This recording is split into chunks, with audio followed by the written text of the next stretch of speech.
BoyleSports World Grand Prix on Sky Sports.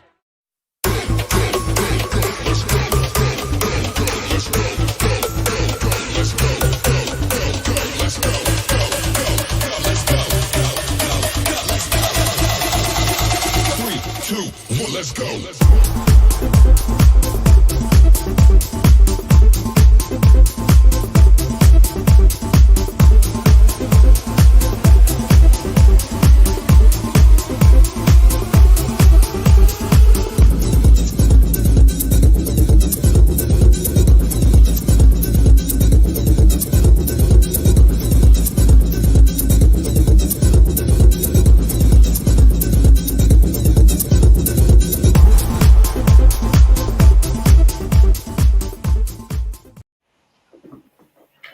Good evening, ladies and gentlemen, and welcome along. It is Monday, it is 8 p.m, and it can mean only one thing. It is the online darts live lounge with me, Phill Bars, Jack Gobby Garwood, and Lee Boyce himself. Gentlemen, good evening, and have we just about recharged from what was an absolute belting weekend of darts? I mean, I am, Phill, because me and you did some darts work. Lee was too busy watching his team lose to Aston Villa, so, I wonder how he's feeling. I also watched the Liverpool draw to Brentford, a newly promoted team as well. It wasn't just Man United I saw the weekend, Dob. I did see a North London derby defeat for Spurs. There was quite a few things I saw across the weekend, as well as all the darts. But yeah, fair play to both of you for the weekend streaming. Great job. But yeah, I had the more relaxing job.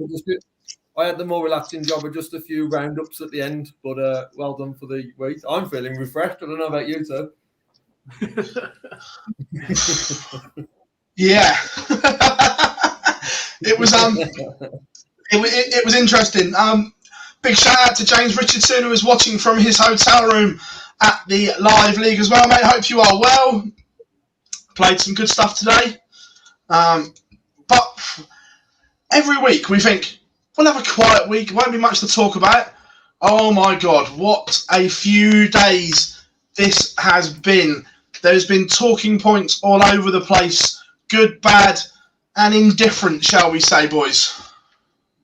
Hey, I warned you 2 weeks ago we had chock-a-block non-stop until the second week of December. I couldn't believe it when we were seeing comments on social media saying there's nothing to talk about, there's no darts on. What are people thinking? It's mad.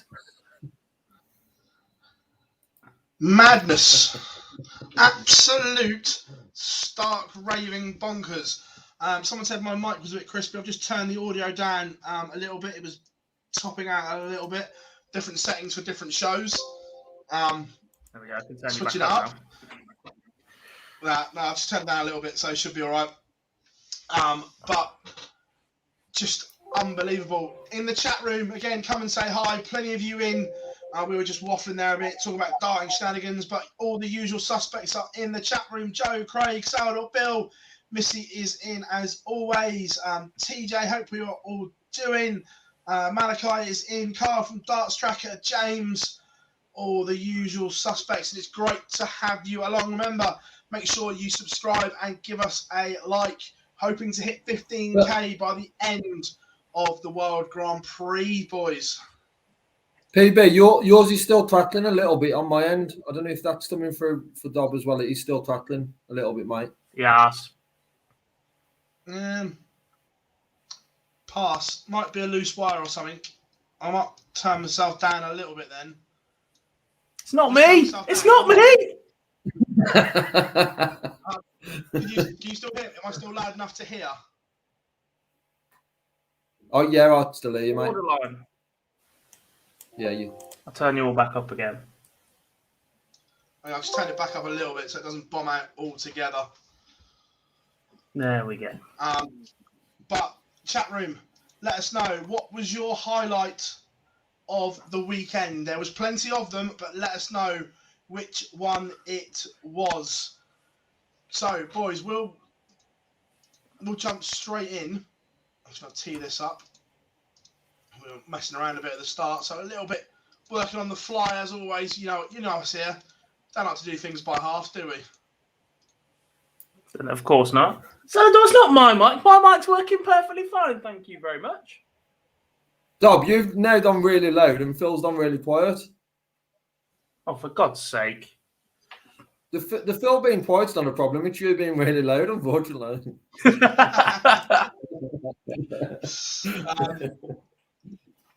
So only one place to start, and we're going to start in Milton Keynes, boys. The ladies' series was full of darting drama from start to finish. I think it's fair to say. Before we go into the individual ones, Gob, looking back, did it live up to all the hype and expectation? I think it delivered what we expected it to before the weekend.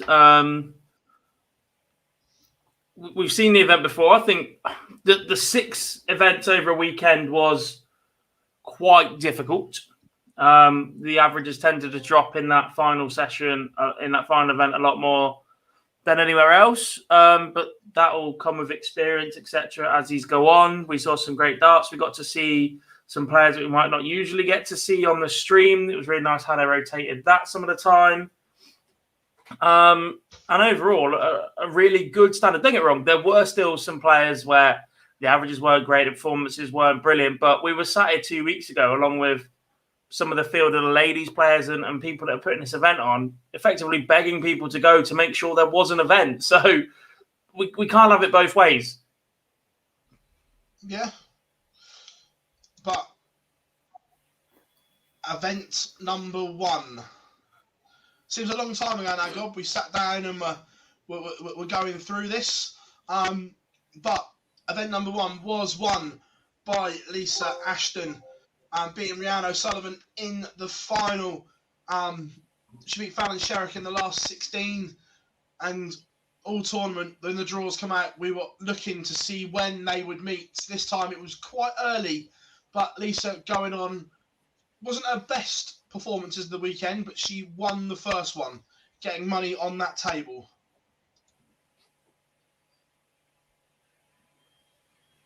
That's the important thing to do, get money on the board early. She got the victory. She beat Fallon early as well, which helps massively, especially knowing how the rest of the weekend panned out. But all the talk before the event was how those two would meet. The fact that Dieter Hedman and Makuru were beaten in the quarterfinals as well set the tone of the weekend for those two a little bit also. So, yeah, a good start for Lisa Ashton just to get money on the board. Yeah, completely. Looking at that lineup in the semi-final, Boise, Rhiannon and Lisa both winning their semi-finals quite comfortably. Anastasia played okay across the weekend, but this was her best, the semi-final on event 1. Yeah, I think when we were speaking last week about this, we all expected Fallon and Lisa to be the front runners, but we expected a lot of spoilers that we didn't really see as much. We saw the runs, but it was just how the draw played out. And obviously in these semi-finals, very, very impressed with Rhiannon O'Sullivan early on in the weekend. But like I said, it was Lisa in control early on each day. I know we'll move on to that the Sunday later on, but Lisa started well on both days. But a lot of credit must go to Rhiannon O'Sullivan, especially on the Saturday. Yeah, massively. Niall Cullen is in. They're all watching from Southampton, boys. The hotel are all glued onto the live lounge, and rightfully so. Moving on, event number 2. Best friends collided in the final, Boise, but Fallon Sherrock didn't let Lisa Ashton get too far in front as she picked up event number 2. Yeah, it was a strong performance. I was just going to say it was a strong performance from Fallon.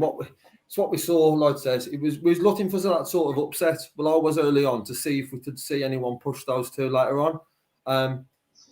But Taurine played well across the weekend, but it was just a very, very controlling performance from Fallon. We expected to be a front runner because of how she performed the week before. But it was a very, very strong performance from Fallon in the second event of the weekend. Yeah, God, and like we said about Anastasia being her best, this was Corinne's best run as well, getting to the final in event 2. Did you expect a little more of her?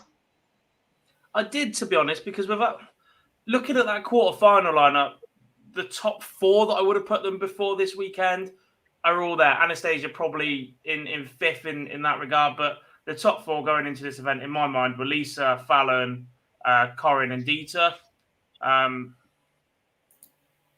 To not see those 2 hit the quarterfinals or more frequently would have been disappointing, especially when you consider how the finals were dominated so much by just 2 players. They had to stay that little bit closer come the end of the weekend, and they just weren't able to do that consistently enough in the 6 events.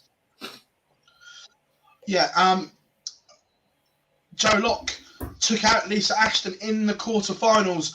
Yes, it was a below par Lisa Ashton, God, but we were watching that one.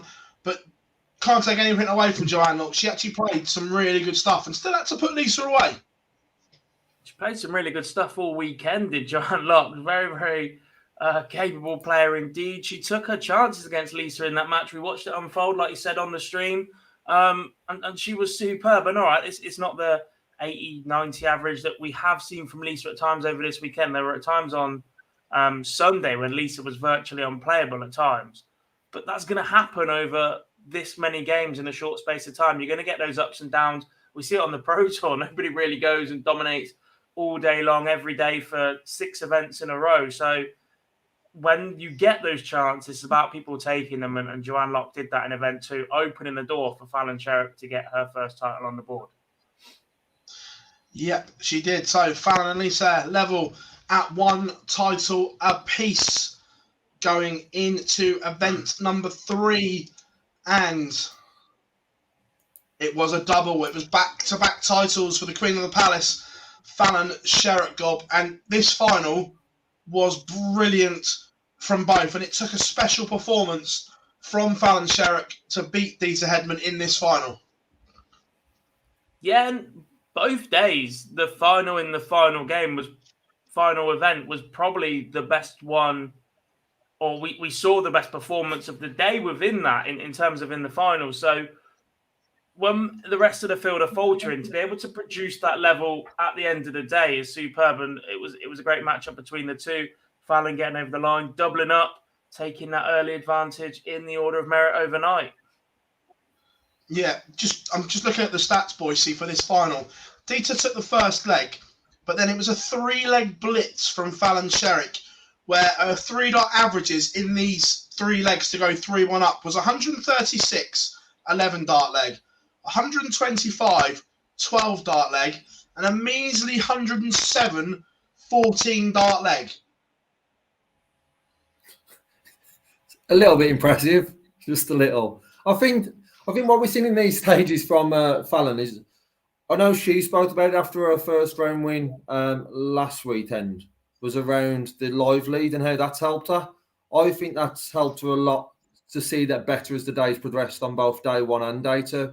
I think that has really helped her that and in this final for me, which was probably game of the weekend, was that blitz that won it for Fallon. It was a turning point. She had that little bit of a lead, but the run that Dieter had to get through to that, beating Lisa's last 16, Suzuki, then quarterfinals, then Lotte, who was very impressive on the Saturday in the semis. Very good run by Dieter, but I think when we see that from Fallon, that's when she stands out as the best women's player for me. Yeah, evening, Charlie. Before we move on to the Sunday, that quarter-final lineup is probably the most impressive quarter-final lineup we saw. Granted, Lisa departed early, but apart from Lisa's absence, that's probably the strongest quarter-final lineup overall we saw all weekend. Yeah, I think so. The evening match, look, every game 4-3, 4-3, 4-2, 4-3. That tells you just how tight that is. Really impressed with Vicky Pruitt, actually. Whilst her name's popped up, she was a really, really good player over the weekend. Mikuru getting somewhat near what she's capable of at times. Joanne Locke going deep again, and then you've got the likely crew, Fallon, Anna, Corinne, Dieter, in her own words, taking out all the top players to get to the final.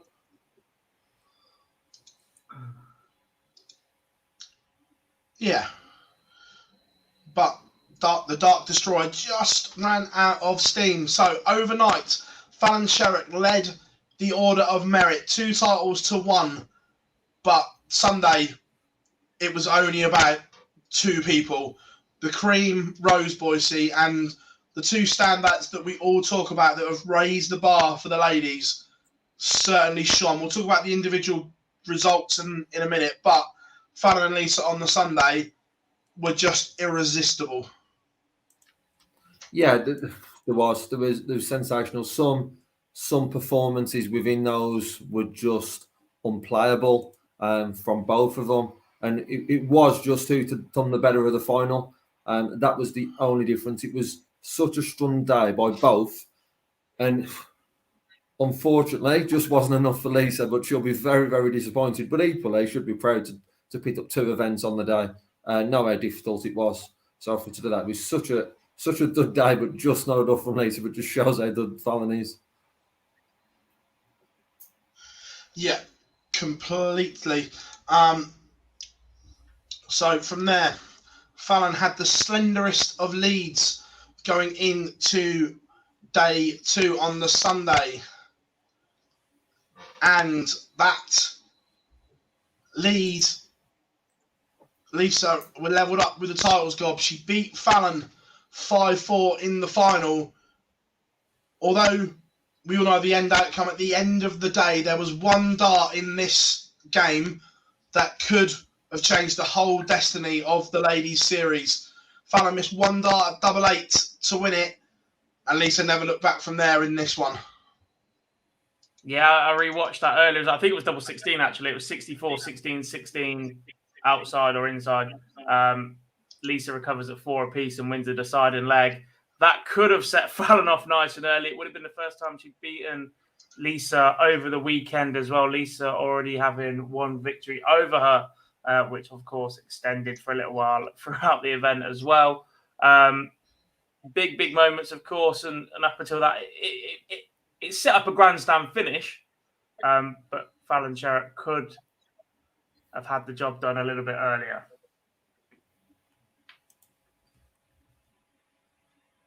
So I was just reading something, that was all. Yeah.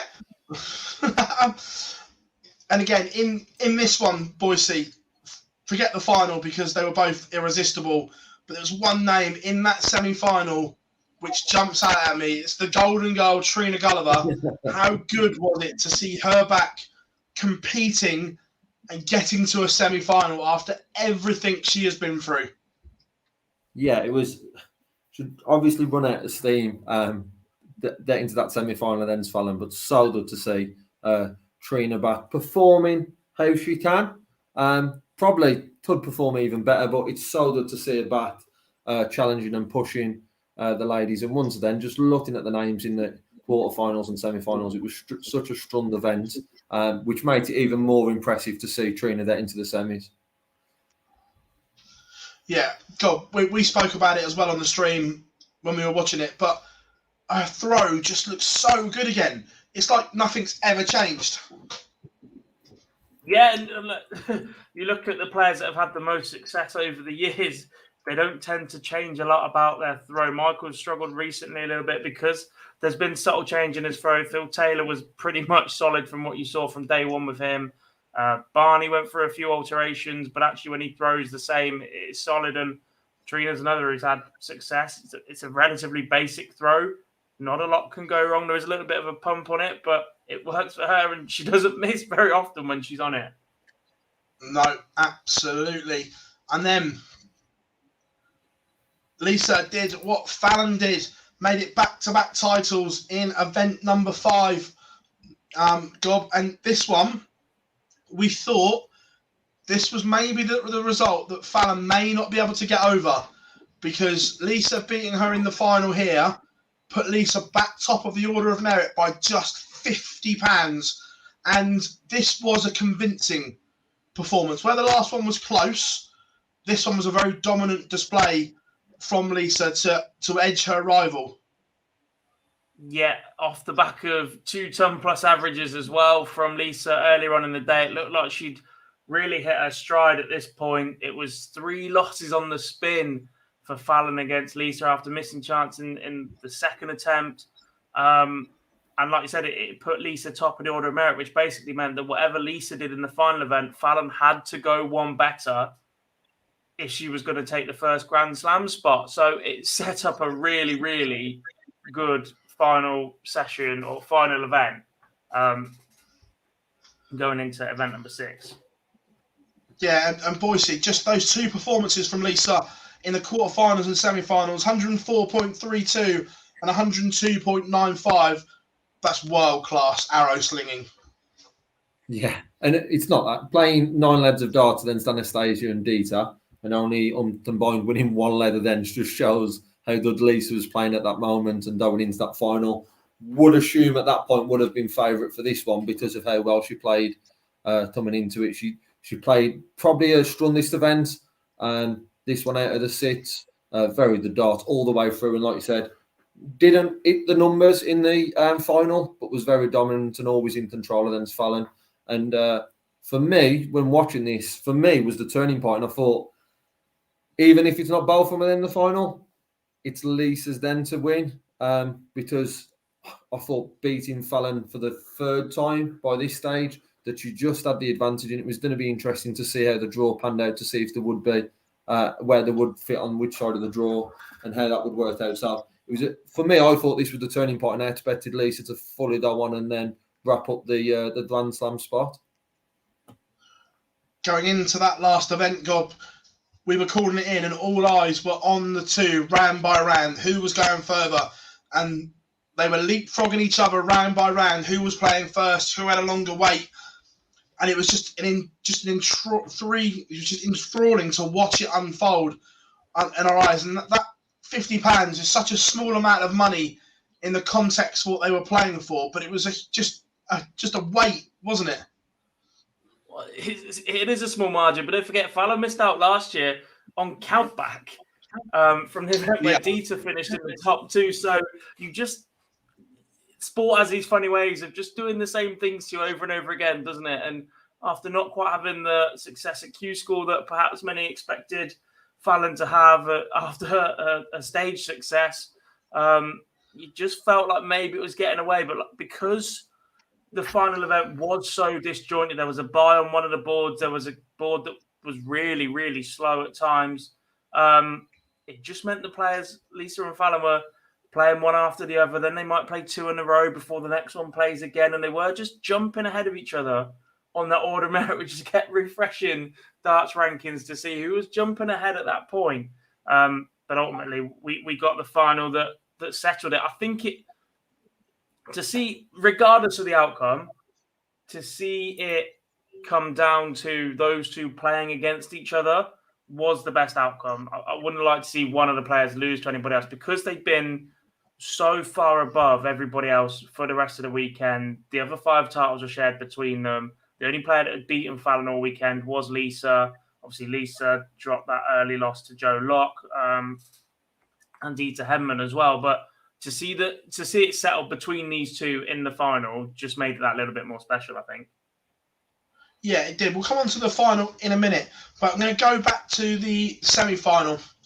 And it was great to see Mikuru battle the odds. Look, we saw her on that stream, and it was like watching a boxer in the 12th round that had absolutely nothing left, and you could have just gone up to him with a feather and pushed them over. She looked absolutely shattered. And just get to a semi-final, look, she's a back-to-back double world champion and has all the ability in the world. And I hope for the second one, she gets her preparation right, because there were signs that she's not a million miles away.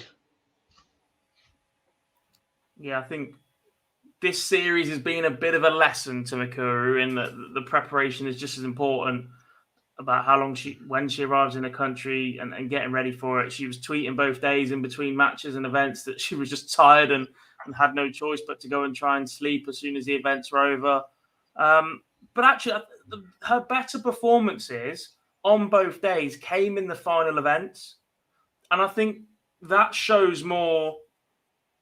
At that point, you're basically running on autopilot. There's less thinking about it. You're just repeating. So the action's solid. It's still there to be repeated, basically, and she can produce it under intense scrutiny. It's just, can she do it when she's arguably a little bit more settled? There's signs that the old Makura is still in there, the two-time world champion that was throwing 90 and 100 averages for fun whenever she fancied calling it upon them. So, yeah. Yeah, but the final, Boise, as we said, going into it, Lisa was favourite, having beaten Fallon in the previous two finals and beating her the day before as well. But I don't think I don't think many people would have stood up to that barrage of scoring that Fallon came out the blocks with. Yes, I think we've seen over the past 2 weeks, when we're looking at a player to step up at a time when she's the underdog, and this is across he or she in the main event or on the women's series. Someone who's really stepping up to the plate when the odds are against her is certainly Fallon. To put in that level of performance, and then someone who's beat you numerous times across the weekend, knowing that only a win's good enough to get you a place into the Grand Slam, just showed for me how good that Fallon is. And like I says, from the event before, I expected Lisa to then go on and then maintain her top position. So it was such a sensational performance by Fallon. I do think the win lifted her in the semis, that win against Suzuki, but fair play to Fallon. It was just incredible, that final for me. The performance she put in, the scoring was just so good. Yeah, and Gob, just looking at the scoring stats, look, not many people beat Lisa Ashton 5-0. She's a 4 times world champion. That doesn't happen very often. But the quality, Fallon's worst leg was 19 darts. Yeah, she just turned up and delivered when it mattered most. She got out of the blocks early. We were saying that before the game started, that she needed to start brightly just to stop the momentum that Lisa basically had in matches against her up until that point. She finished well. She scored well. She delivered a performance that we know she's capable of when she hits her top gear, and she produced that for a large part of the game. Oh, completely. So, just going to tee this up.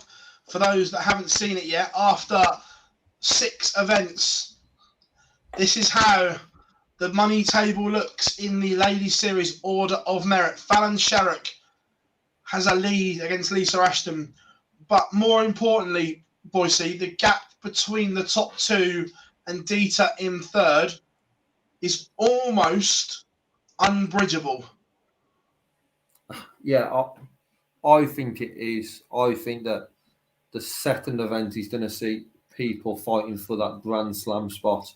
Out of all the names there, and I know Dob just touched on it, if the preparation's right, Makuru could have a very, very good weekend, but she's still so far behind Lisa. And one thing, as much as the other ladies can go on a run and go and win a couple of these events, what I would expect across the weekend is still to see Lisa and Fallon at least in the quarters and semis, if not going on to be as dominant as they have done this weekend. So for me, I think the fight there is just for the Grand Slam spot, and the world spots are taken. I just can't see anyone catching Lisa in that. I think there's just too much of a distance there. Yeah, Gob. And the interesting bit is obviously the money race resets for the next Grand Slam. They all start from 0. So if you're in that little group, Dita, Makuru, is that your priority to top that one now and almost forget about the world spots? Yeah, I think so. This is a completely different event to play for. Look, everybody wants to play at the World Championship because the prize money incentive is so much better and it's the biggest tournament in the world. But there's still a decent amount of money on offer to the players that go in deep. The top 13 all took £700 or more home after the weekend, so all made considerable money on top of their entry fees and everything else. Don't get me wrong, some of the bottom players didn't, but that's the risk and reward for playing darts. The fact that resets, they have to go and try and beat Lisa Ashton to that spot of the Grand Slam. The two aren't tied in together. looking at the table now, Lisa and Fallon will be the two that participate at the World Championship, but having a crack at that Grand Slam spot should definitely be on the cards for those next 8 or 9 players. Oh, completely. Speaking of the Grand Slam spots, Fallon Sherrock is heading to Wolverhampton to the Aldersley Leisure Village for the first time, and there will be a lot of PDC players not wanting her in their group, Boise. When you say a lot, I would probably go as far to say as good as all of those wouldn't, especially over in that group stage format, the short format. Fallon can come firing out the blocks, and if she can find that scoring that we've seen her find in that final against Lisa, not only that, with the fans in Wolverhampton, I'm sure will all be behind Fallon as well at the time. It's certainly one person you want to avoid when that draw comes out and the group stage draw is made. Yeah, absolutely. A couple of questions, we'll answer them in a second. There's some real good ones about the ladies series, but obviously Lisa as well, Gob, she's going to have to recover, process what's happened. How much of a blow to her will losing that second final be? Having been perfect in the first 2, will she be happy with winning 2, or will that defeat sting for a while in the third final? Look, she'll be disappointed she's not in the Grand Slam after being so close. She was in the lead heading into the final event, obviously, but Lisa has a tour card. Lisa's focus has to be on going to try and keep that, and one of the ways she does that is by getting to the World Championships. That will be her main focus right now. Make sure that Dieter Hedman doesn't catch the top 2 as it sits right now. Guarantee that she's at the World Championships, either via this or through the Pro Tour of Merit or however else. Pick up the 10 grand for your first round there. Hope that you can do a job a little bit more and keep that tour card. Don't get me wrong, appearing at the Grand Slam would have been great for her. Like, the group stage just means you have that little bit longer to settle. They're shorter races, which is traditionally the standard that ladies darts has been made to play over the last few years. But yeah, securing her tour card for next year has to be the most important thing for Lisa. And that means her eyes are on the World Championships for me. Yeah, a couple of questions in the chat room. Stephen says, did the money go on Lisa's Order of Merit ranking? No, it didn't, mate. It's a complete separate individual ranking for the ladies series. Yeah, and Andrew makes a good point. We spoke about this as well over the weekend, that the second weekend of the ladies series, Boise, clashes with the Welsh Open, which is a WDF one of the higher category events. So there's going to be some decisions to be made from some of the ladies that maybe split what to do. Yeah, and it makes it a bit more difficult because of how far Fallon and Lisa are in front. Because you are, for me, like I said, you are just playing now for that Grand Slam spot, which how important the ranking points are then for the WDF. It does make it an important one, and we've spoke about it. I think it was last week. We spoke about it when the event was cancelled in Germany, about the number of people who were going to these events, and we saw such of a push by a lot of the top players. It's a bit concerning of what number then we'll get for the second event. I would expect the big names still to be there, if I'm being honest, because of that push for the Grand Slam. I think a lot of them will learn from this weekend, from the 6 events across the 2 days. Material we've spoke about, but I'm sure others will look at their preparation and make sure they're in a good position to push Lisa all the way, because we know we've seen Dee to do it last year, that if they turn up for that weekend, they can certainly get a Grand Slam spot. And then once you are there, if they pick up a win or 2, how much it pushes on for their career, as we've seen with Fallon. So I think a lot of the top players we will see there, but I just expect the numbers. It might have a bit of an impact on the numbers that we have at the ladies' event, the PDC ladies' event, should say. Yeah, massive shout out to Chris Murphy and Colin Lloyd as well for the coverage on the stream. Absolutely top draw. And it was just great to see the ladies back playing again. So, but from there, all eyes now turn to Leicester, the World Grand Prix, the BoyleSports World Grand Prix, and the draw was published around midday. Look, I've said it before. I'll say it again. I'm not hiding. It should be done live. End of. All major tournament draws should be done live. None of this pre-recording and editing it to make it look good. Yes, it looks great for social media and everything like that. However, there are then integrity questions. Look, I'm not saying anything this has been done, but if you're a player and you get a stinker, you can ask that question, can't you? Yeah. And to be honest, this draw is almost too good to be true. It is absolutely unbelievable. I genuinely, for the first time in a long, long time, do not think anybody is safe in the first round. No, not at all.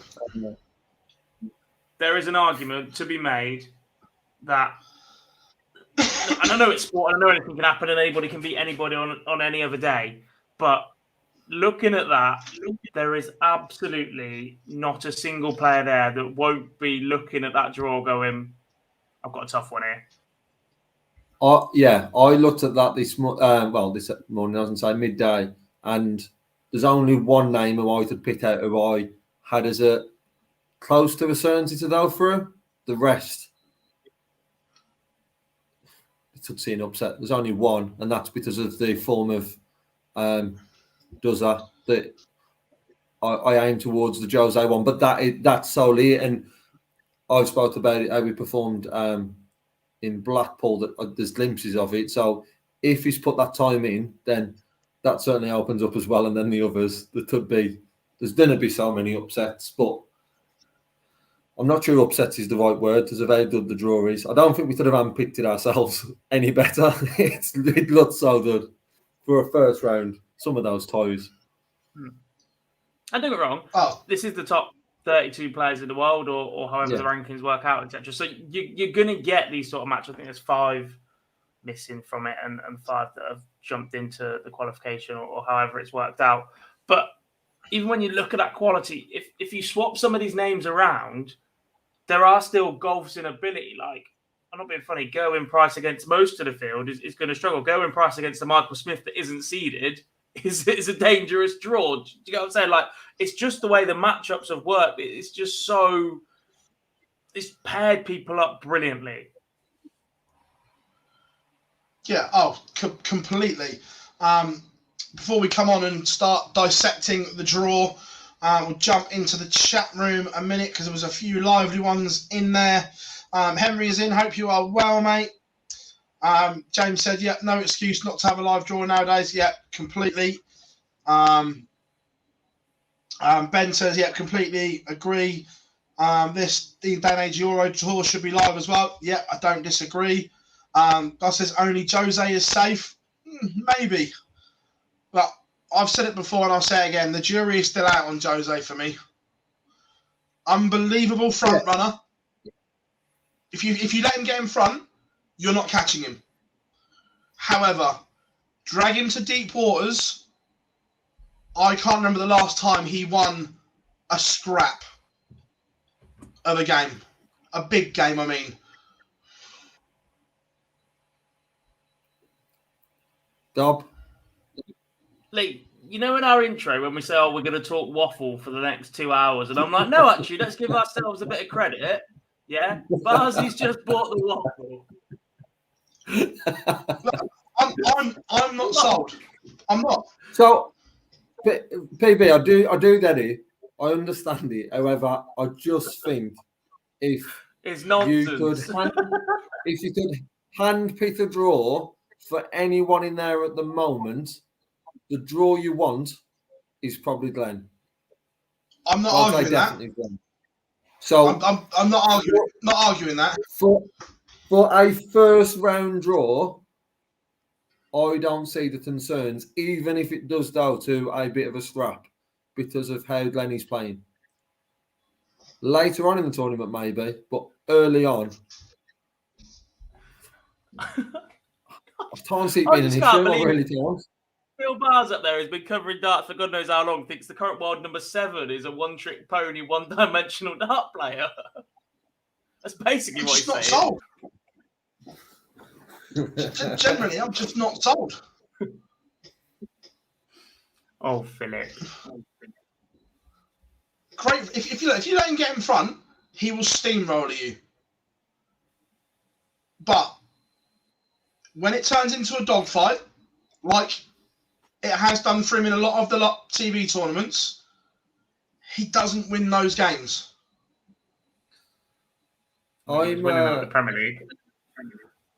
I'm then waiting lost the final. See, the biggest game then, he didn't turn up in the final. Yeah, players are allowed to not turn up for one game, but he won plenty of these little dogfight games to get to the final that you're saying he's not capable of? Look at the match play. Going into it, everyone was saying he was going to blow Michael Smith away. Bully Boy takes him, makes it still a scrap, and Jose doesn't win it. Good for Bully Boy. And played well. Jose just doesn't win those scraps. It's almost like Barney a few years ago, where if you let Barney go and get into a lead, he looked brilliant. Get him into a scrap, he gets beat, and that's what I think Jose is at the moment. Scrap in a minute if you keep chatting nonsense. Hey, just remember, I'm in charge of the controls. I'm waiting for relegation scrap because that's where your football team are heading. I'm waiting for Jose to start a lead on 3 tops and watch Phil's head totally explode. That's what will happen when he scores 120 in his 3 tops and then finishes the same way. Yeah, it'll start on 3 tops and then miss count and bust. No score, someone checks out, he loses. And then win the game 2-0. Don't worry about Jose, he'll be fine. He will be fine. Right, let's dissect the first round draw then, gents, and we'll try and plot who we think will make the last 4 and so on. First game up, number 1 right. seed. We get this. Pick the lottery numbers. Look, Ghetto and Price against Michael Smith. This isn't a tie that either of them wanted, let's be honest. No, it sounds stupid, but for me, this one's all about Gezi. We've seen how good his double top hitting can be. It basically won him a world championship because his scoring at times through the last 3 games of that title was shocking. But his double top hitting was one of the best performances you'll ever likely to see on a single target on the board. I think that Bully Boy will come up, play at a decent level. It's just if Price hits tops frequently enough to keep him ahead of Smith. Yeah. So it's an interesting one for sure. I'll ask you both who you think is going to come through in a minute. But then, Boise, Martijn Kleermaker against Merv King. For me, I'm siding with King in this one. Just experience, and especially what we saw from the Euro Tour at the weekend. Kleermaker's doubling wasn't the best. Yeah, and add on to that, Merv's double 16 hitting as well, how good that is. It's always been a strong event for Merv, and he would have been one of those who, outside the seeds, who you didn't want to meet because of that. And like I says, we claim that needs to step it up an awful lot from what he done the weekend. For me, it's Merv. However, it's one of those where the draw is so tight across them all, but you didn't want Merv first round at all. Not on a double-in event. Not, yeah. For me, the other night, I never so, switch off and finish a show. So the other night, I was like, let's continue the conversation. So one of the questions I asked was, if you had any player right now in the world to throw one dart at any double, who would you pick? And Mervyn King's name was thrown about because previously you'd have gone James Wade at tops or Phil Taylor at absolutely anything or Michael Van Gogh. But right now, perhaps those 3 aren't the strongest option. I thought it was a good time to ask the question. And Mervyn King's name came up at double 16. Yeah, no, agreed. No, I don't disagree. I think Palace have got a penalty. Evening, Shawnee Mac. Hope you are well. Then second game on. This is interesting. Dave Chisnall, a man that has done well in the Grand Prix, against a Mensur Suljovic that looks revitalised. Oh, I love Mensur. I love Mensur so much. I still don't know if Dave Chisnall's ever done well in this event, because he's not a player that you instantly strike off as composure on the double. And the fact he has to do it twice in the leg, not just once, should always work against him, in my opinion. But he just manages it. It is Mensur reborn recently. The World Cup run has done him wonders. He's back on the tour. We haven't seen him for the best part of 6 months. And the man has his perfect starting and finishing double. He loves double 14. Yes, you can't then hit a 9-dart leg, but he will hit it so much more consistently than the majority of players in the field will start on anything else. He is always in with a great chance. Yeah. Then this next one, Boise, is an absolute coin toss. Joe Cullen against Ross Smith. Oh, what a horrid tie for both of them. Yeah. When you look at some of them, I think the match, it's not just the ties, because like we've said, they are as good as the top 32 in the world. It's the matchups who they're with, and there's some more further down. But this Cullen and Ross Smith one, such a difficult one to call. We haven't seen the same from Joe Cullen as what we saw at the start of the year. It hasn't dropped drastically like we've seen with some, but we haven't seen the same performance as we've seen the back end of last year and the start of this year on the Pro Tour. And for me, Ross Smith's getting better. So we've got one player who's on the up and one who's slightly dipping, which makes this such an intriguing tie. Yeah, completely.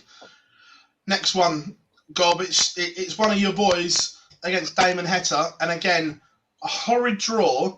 And for someone that is so good at tops and tens, Wadey hasn't really delivered in this tournament. And you would expect that his game to do so more than what he has done here. His record in the opening in this event for the last 3 or 4 years is terrible. It is so bad. I remember having this discussion last year going, yeah, it's Wade. He loves doubling. It'll be absolutely fine. His record at the Grand Prix is shocking most recently. And the fact he's playing the player that most resembles James Wade's own game in the first round, Damon Heta is the Australian mini version of James Wade. He will just hoover up chances you give him, nice and solid, nice and steady. It's a horrid draw once again. Oh, completely. And then this is, again, another intriguing one, this one. Stephen Bunting against Daryl Gurney. Again, an absolute coin toss of a game that we thought Gurney was maybe coming back into a little bit of form.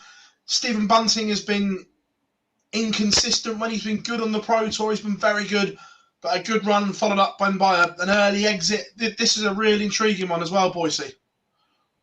Yeah, not only that, I think both players will be fairly happy with the draw and fairly happy with the seed with Heta in there because of, obviously, with James Wade's performance in here.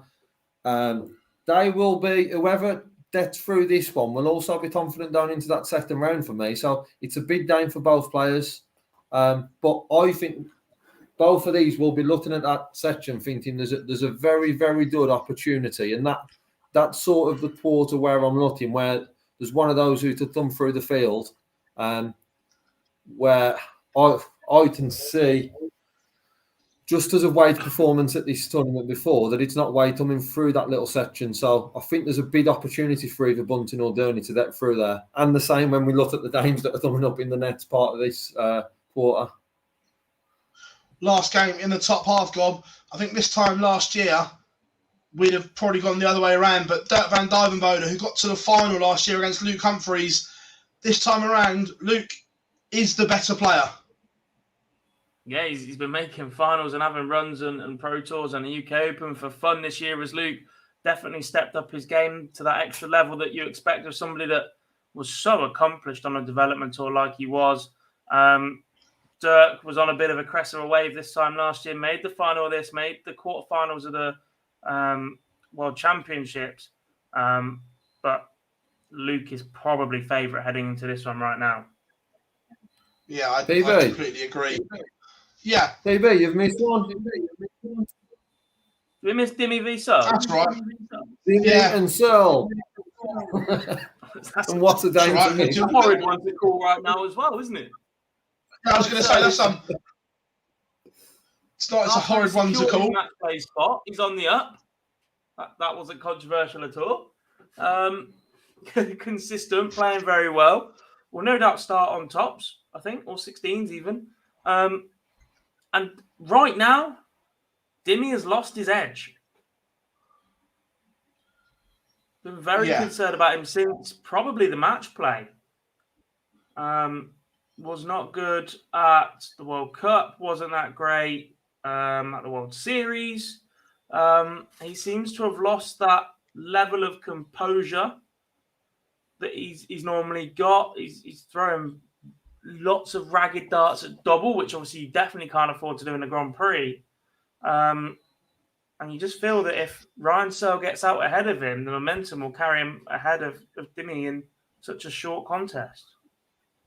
Yeah, I agree. I'm worried for Dimitri. It was more the manner of the performances at the World Cup and at the World Series event, and that something's got to change. And if it doesn't, it could be another early exit for the number 5 seed.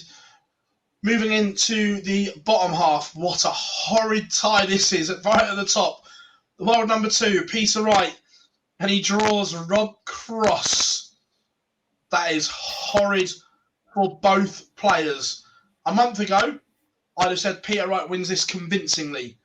But over the last month, since winning the match play, and not just winning it, smashing the match play, Peter's form's just dipped slightly, and that brings Rob Cross back into the equation for this tie gob.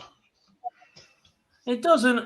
Rob Cross is a bit of a weird one right now because he's looked very consistent. He's looked very solid. He just doesn't seem to still have the top level A game change of gear he needs to put some of the bigger names away right now. He's still throwing along nicely at mid-90s averages and playing okay, but just doesn't have it in those big moments at the minute. But this might be the opportunity. Peter Wright chopping and changing darts since that victory. He was comfortably the best player in the world 6 weeks ago. Right now, we're not saying that. So, look, massively depends which Peter Wright turns up. He loves to survive a scare early on, and I wouldn't put it past him doing it again in the first round here. Yeah. Evening, Charlie. Hope you are all well, mate. We'll come on to the T-side still after this next game. But Nathan Aspinall semi-final at the weekend, Boise, against Ratajski, which, look, at the moment, we'll either get brilliant Ratajski or average Ratajski. An intriguing one, this one. Yeah, and if we have brilliant Ratajski, for me, this has everything to be the best game of round 1, and there's so many ties that can have that. But if we get the Ratajski that we can that in top form, what a game we could have here between him and Nathan Aspinall. Aspinall seems to be finding a little bit. And like I says, he is inconsistent Ratajski, so we could see a fabulous first round, and then if he lets throw him drop slightly, or a lot. But for me, this is one that really, really stands out. If both can perform like we know they can do on stage, this for me could stand out as a round of Taiwan. Jose de Souza, Glenn Darrant, we spoke about it earlier. Charlie has asked, do we think that Glenn will be easily beaten, boys? The answer is who knows. Look, it is absolutely no secret that Glenn Darrant is struggling for form right now. He's qualified for a lot of events he's played in so far this year because of his results from last year and the way the money list works. That says it's been a while since we've seen a lot of the field, no pro tours, etc. We don't know what he's been doing away from PDC events and practice and coaching, perhaps. And look, it's a short format with a double start. That means that anything can happen. Jose will be quite a large favourite heading into this one, but Glenn Darrant is a 3-time world champion, a Premier League champion, and is capable of whatever he wants on his day. So Look, it's sport. It's not played on paper. And then Callum Ridds takes on Johnny Clayton, the last of the third quarter games. And again, this is all dependent on the two players because their highs are very high, but they're also very inconsistent, as we saw at the weekend. Ridds was unplayable 1 minute and then fell off a cliff. And the same with Johnny at the moment. So this is an intriguing one. Yeah, and it falls into the category with some of the others. What we're saying that who are the underdogs down into this one, as Ridge will be, but he's on the up. So yeah, there was inconsistencies there, but there was a couple of performances that were just at a really, really high quality this weekend. And for me, I expected a lot more from Johnny after he performed at the Nordic Darts, and his standard of darts was very good. I know there was an opportunity there really for him to go all the way. I was disappointed with him the weekend, where Ridge was quite the opposite. So it's another one where we've got the better player who's having a slight dip and the underdog who's on the up. So it's going to be a very, very close tight. Another one that's difficult to call after this weekend. Bottom quarter, Michael van Gerwen against Danny Noppert, Dutch Derby. They met at the weekend. And God, again, in this short format, this is not a gimme for Michael van Gerwen. No, look, over a longer format, Michael van Gerwen is heavy favourite just because I think Danny Noppert struggles to close out matches against the bigger names in the sport. We've seen it from him quite a bit. We see it from him on the Euro Tour over the weekend. Don't get me wrong, Michael van Gerwen was superb in his comeback in doing so, but Danny Noppert really should have got over the line in Gibraltar. Still not really sure where Michael is. He played very well over the weekend, come up against some very good performances. Last leg decider against Price as well. He has been that bit unlucky. I can't remember which statistician said it on Twitter earlier. I think it was Carl from Darts Tracker. It was Carl. He might be in the chat room that he's faced 28% of his matches this year. His opponent has chucked 100 average at him. That's the most of anybody on tour. So it's sort of like when it rains, it pours for Michael. He just isn't quite getting the run of it. But that title at the World Series, doesn't matter how they come, will give him the confidence he can go and pick up more silverware through the rest of the year. And he will be looking to start here to just keep in touch with the top two. Yeah. And then underneath, again, this depends what version of each player turns up, Boise. This will either be a good game, an absolute stinker, or one player will run away with it. Because I've got no idea which version of Vincent van der Voort and Gabriel Clemens will turn up.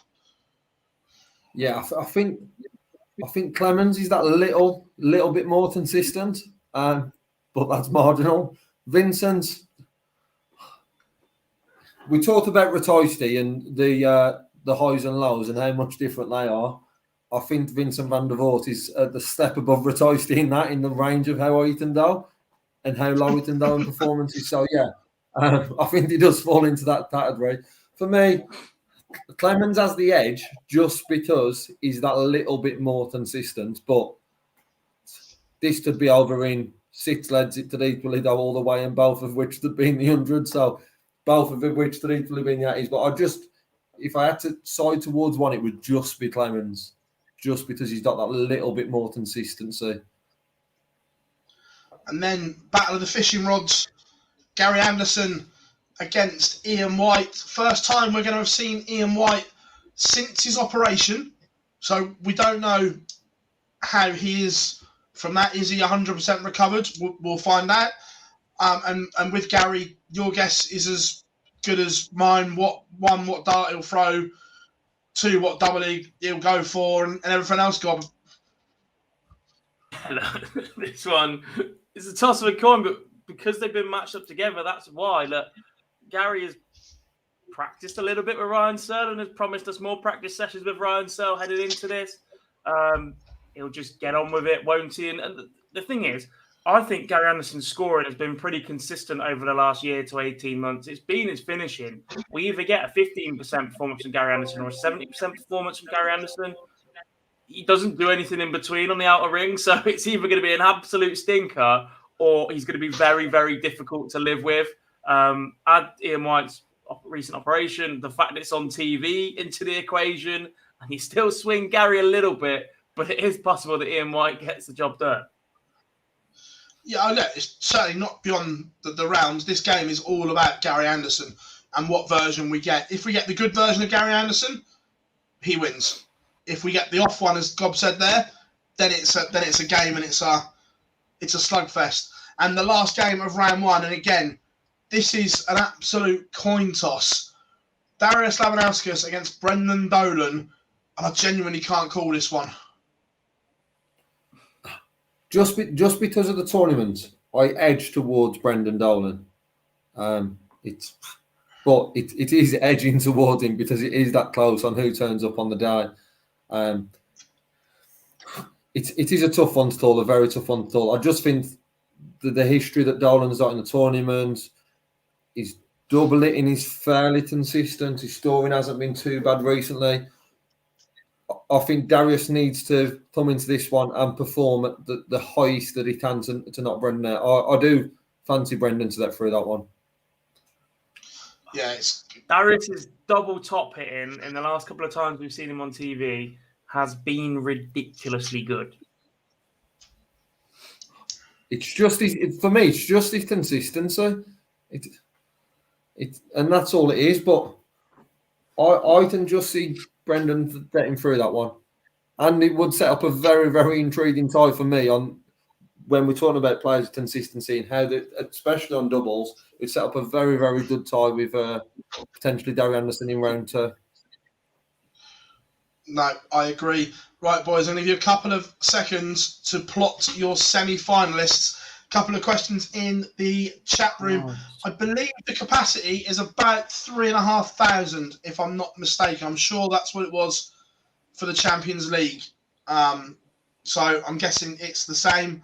Yeah, it's not a million miles from the city centre. Also, you can tell I'm a southern lad. Do they have Uber in Leicester? Let me know, please.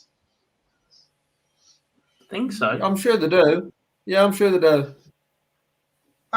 You know me, anything north of Watford, Northerners. Depends if any of their drivers have got any petrol, mate. Yeah, that's more the problem. Yeah. There's loads of Ubers, they just parked up on board, right? Yeah, loads of them, they just can't use them. Right. First of all, your semi-final lineups, gentlemen. First of all, Gob, top half, what is your first semi-final? I don't know. I was too busy making jokes about Uber having no petrol. Christ. I'm going for it. Mensur Mania. Mensur Sulovic. And who will he play?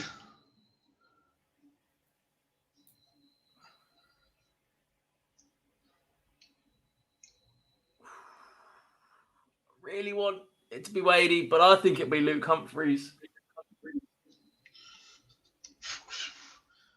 And bottom semi-final. Oh no, it's Lee's turn for the top half now. All right, Lee, top half.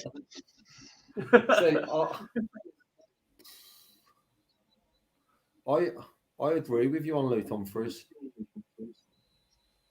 I just don't agree with you on Mensur, and I think we're going to have a run from Joe Cullen, and it will be Joe Cullen versus Luke Humphries.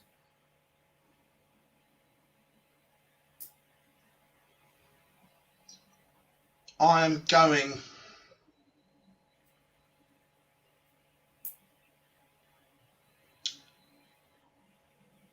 I just think Price will have too much. I just think his double top hitting at the weekend looked a lot better. I think Price beats Cullen in the quarter final. So I'm going Price.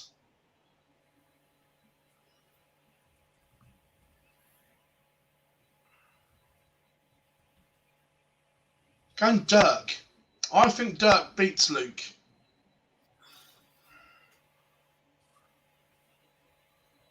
Big call. Big call. you think he's due a performance? He's certainly due one, but it's the following it up That as gets well. it through the first round. You don't think he beats Searle or Timmy or the winner of the other one as well? He's due a performance, not 3. Top half then, Gob. Snake bite. Bottom half, sorry. Snake bite.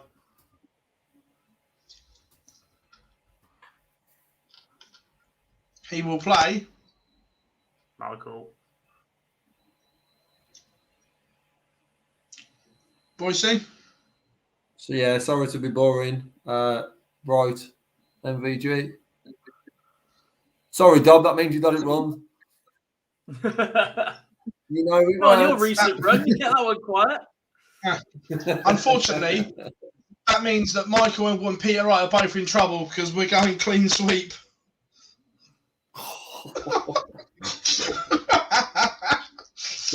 Then I'll be the first to say well done, Rob Cross and Danny Noppert on that into the second round. World Grand Prix. So, from here, your semi-finalists. Who wins and who do they beat in the final?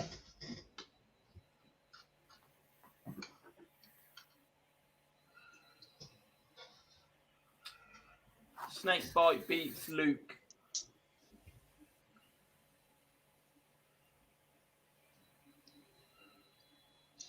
Boise?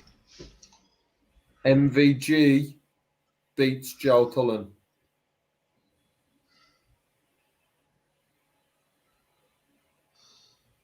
Dob, Donald, so surprised. I'm Snapchatting. MVG beats Price.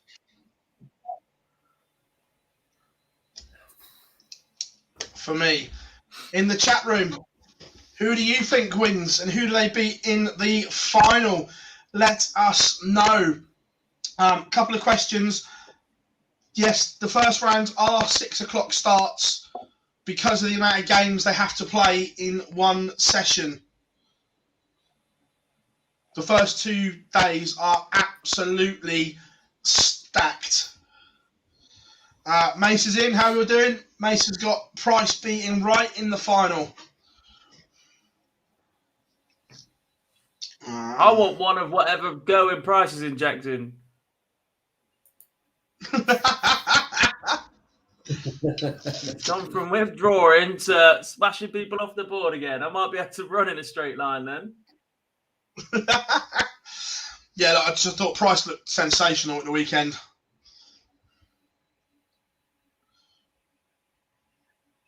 The other thing that people have to remember is they haven't changed the days or times from what it would be in Ireland as well. Because of the licensing laws and everything are slightly different over there. That's why the timings and the final is on a Saturday as well. Because of where the City West is, you struggle to get a crowd on a Sunday. So that's why the final is always on a Saturday when it is in the Emerald Isle. And the later start as well, isn't it, on the Saturday? 8:30? Yeah. Yeah, 8:30, just there. 8:30. Still loads to get through, so let's plough on with it.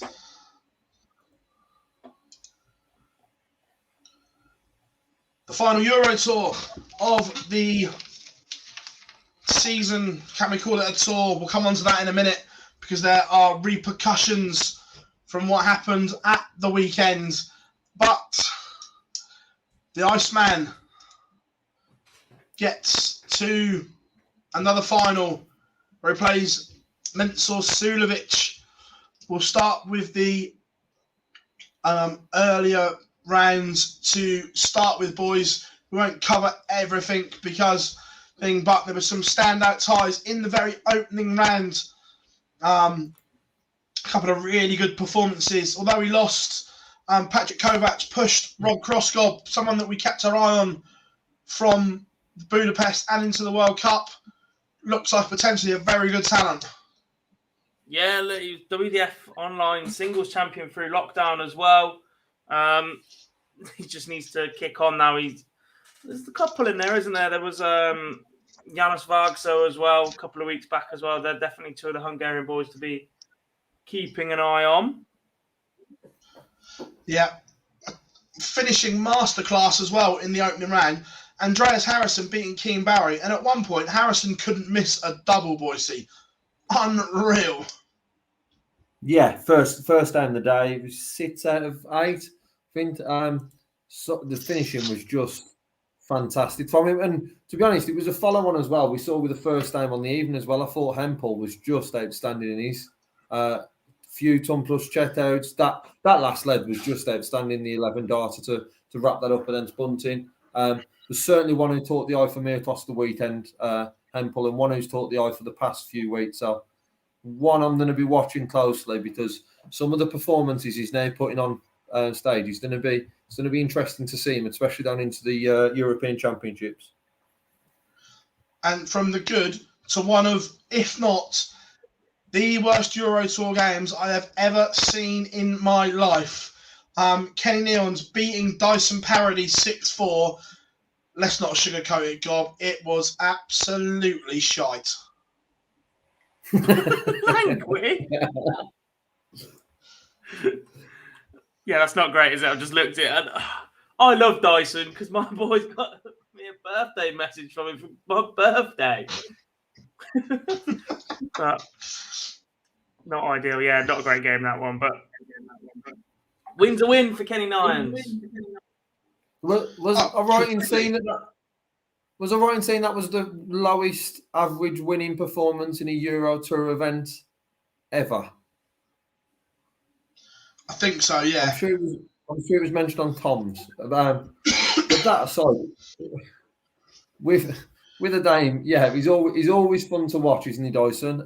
He certainly was still on the stage, but it wasn't a great performance. Look, let's not sugarcoat it. It was dreadful. Trying to be not a bit nicer than you. You're straight in with a shot. Moving on into the second round. What was one that jumped out on me? We spoke about it before. Devin Peterson, his woes continue, Gob. Just nothing going right for the African warrior at the moment. And he looked a bit ragged on the performance again. It's just something quite not clicking about Devon's performances nowadays, especially when you compare them to what was going on last year. Yeah. Michael Van Gerwen averaged a ton, beating Rob Cross. Where else are we? The one which we'll talk about when we bring another slide up shortly. Adam Smith-Neal beating the ferret Johnny Clayton, meaning Johnny Clayton will not be going to Salzburg. The Premier League champion does not make it because he's a seed and lost both second round games, Boise. Yeah, it was certainly the shot of the second round. It's disappointing not to see Johnny go into the Euros, and I know we're going to touch upon it shortly around the tour that wasn't really a tour. With just the two events, but a very, very good performance from Adam Smith-Neal. Done the job against Johnny. God says, when we was talking just about in the preview for the Grand Prix, a little bit worried with the performance we've seen from Johnny Clayton. There is a little bit of concern there. The weekend before, scoring was there, but finishing wasn't as good as we've seen from Johnny Clayton that got into the titles earlier on in the year. So he's going to be disappointing not to see the Premier League champion at the European Championships, but full credit must go to Adam Smith-Neal. One of the other ones, I guess, that stood out for me on the day, well, across the weekend, I was impressed with with Kim Huybrechts. I know he didn't get through that win against Mensah, but his performance on Friday, disappointing in the World Cup, but it'd be so good to see a Tim Huybrechts that we saw a few years back getting back to playing, and there is aspects of that down there now. So it's going to be interesting to see how Tim can perform across the next few months, because I think he's getting back to where he was before. Performance of the second round, though, can only belong to one person. The Riot Callum Ridds beating Peter Wright 6-3 with 110 average, Gob, and that is sensational. Yeah, when Peter Wright averages 108 and barely gets a look in, it's a bit good. Really, really good performance from Callum Rhodes, obviously, to beat Peter Wright. Knock him through, and he's another player whose ceiling game is very, very good. Completely. Moving on to the final day, we'll go through them. Joe Cullen and Nathan Aspinall at the top. It was last game on, but what an absolute belter of a game this was. Nathan Aspinall, 6-4 winner, 107 average. Joe losing that with 104, Boise. Yeah, it was that performance and Joe across the weekend getting better. That is why I've tipped him to have a good run at the Grand Prix. Yeah, we lost the game, and Nathan was sensational in this game, but aspects of Joe Cullen there that was good, and I think he'll have a good run next week. But what a game, what a performance by Asp. Yeah, and then Wadey Baby, as you call him, Gob, produced the goods in the afternoon. 6-3 victory, 99.96 average to get rid of Gabriel Clemens. Yeah, solid, decent from Wadey. Couple of wobbly moments, 6 from 17 on the doubles. We'll like to be a bit higher with that, but James is a player that doesn't lose very many stupid games, doesn't win a lot of high-profile games at the minute. He's just floating along nicely in the middle, and hopefully he peaks for the back end of the year. Yeah, Michael Van Gogh, and then beating Danny Noppert, both averaging 102. The highlight, the 1-3-2 finish from MVG to make it 5 apiece. Gellin Price dispensing of Damon Hetta. Then Mensur Sulovic booking a place in the quarterfinals. 6-1 victory over Jose de Souza. 101 average from Sulovic. Only an 89 from Jose. Then Ratajski gets rid of Adam Smith-Neal, but Adam Smith-Neal done enough to book a place in the Euro finals. Brendan Dolan, 6-1 victory over Callum Rhodes, and this is what we were saying. Callum went from 110 to 92. Needs to find that B game, that middle ground, and the one at the bottom. At this point, Simon Whitlock was making a huge assault on that 16th spot for the World Grand Prix, beating Ted Everts 6-4. So we had a quarter-final lineup. And we talk about drops in averages, boys. Gob, your boy had one. Wade went from 99 to 91 in a 6-2 defeat to Nathan Aspinall. Yeah, it's just a little bit flat from Wade. He doesn't seem to have that change of gear. There was a period, I don't know, at the start of the year perhaps, when he went on to win the UK Open, where he just seemed to have that little bit more in the tank. He was hitting a few more 180s, and he just seemed that little bit more composed. He's still switching around a little bit, but without hitting the trebles when he's doing so, and it's just making the legs that little bit more difficult for him as well. So yeah, dropping average to 91. If it's not there, it's not really there for James. But a solid performance from Aspinall once again. Then the testosterone game. MVG losing out 6-5 to Gurney Price in arguably the game of the tournament. An unbelievable standard from both, but the world number one, Boise, got the job done. Yeah, it was a game where best to 11 just wasn't enough, was it? Let's be honest. We could have seen that all night. The quality was there for Rose. First 8 legs all went on throw, and then we saw 3 breaks to finish it off. And it's the saying, doing the right things at the right time, and Price certainly done that. It was a good win. We want to see more of this Price MVG, especially with the levels that they performed on Sunday night. They were so good, and to see them two in something like the Grand Prix final would be such an entertaining watch, especially now we can see MVG getting better, and that the confidence he's got from that win last weekend. So it's certainly one I think we will see more of in the back end of tournaments towards the back end of this year. Mensur Sulovic scrapped his way past Christoph Ratajski. Wasn't a classic, and the same can be said about the last one. But Simon Whitlock, 6-4 over Brendan Dolan, moving into a semi-final, and back then the Aussie fans are starting to dream. But semi-final number one, the world number one just continues. Another ton average to beat Nathan Aspinall 7-3, boys. And then the bottom game. with such a big difference in the averages, how Whitlock got to within 2 of Mensah, I still don't quite know.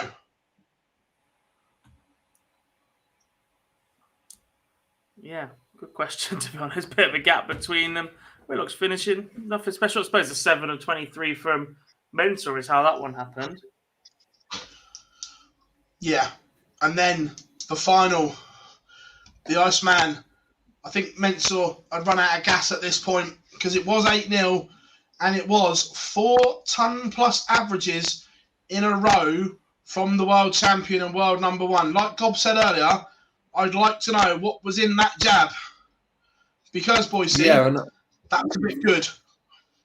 Yeah, well, right now, I'm not quite sure why I tipped him to lose first round next weekend. I'm not sure what I was thinking about 20 minutes ago. I must have had a different kind of jab that sent me the wrong way because that was pretty good on Sunday.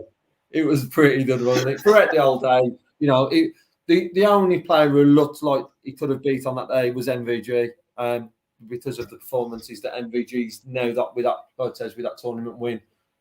It was so good. It was a shame for Mensah. Because we've seen the push since that World Cup. It's going to be good to see him back on the European Championship stage. I questioned last week how much we will save him, but if he keeps down to finals, we're going to see him an awful lot more. Yeah, absolutely. So with the conclusion in Gibraltar, we have this, not for a few weeks yet, but because it's no draw needed, it's in draw bracket order, 1 place 64 and so on. We knew the lineup for the European Championships. And should have been live. This one I'm all right about. This one we'll just published. You like that word earlier, didn't you? The draw was published.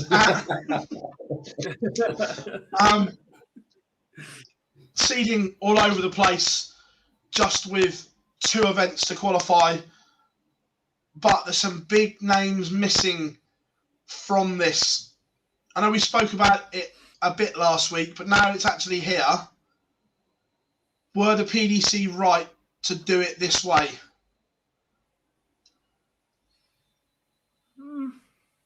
I don't think so. I just think they should have laid it out at the start of the year so then everybody knows what they're playing for. To carry seedings over from last year that basically got players through off 1 win because that prize money was bigger already, been in that position. Basically, if you were a seed and won a game, you were there. To have 3 qualifying events and then not be able to fit the 3rd into the schedule, again, is disappointing. Those players would have been in contention for this, especially in a shorter, condensed calendar.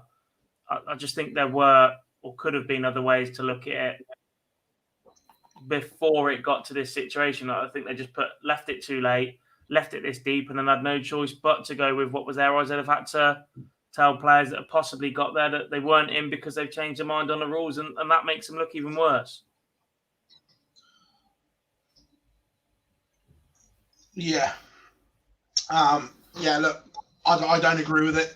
Like Gob said at the start of the year, we all knew there wasn't going to be a full Euro Tour. That was plainly obvious from everyone to see after the World that there wasn't going to be a full Euro Tour. So they made the decision to split Q School and everything, Challenge Tour, Development Tour, early doors. So I think something should have been in place, in my opinion.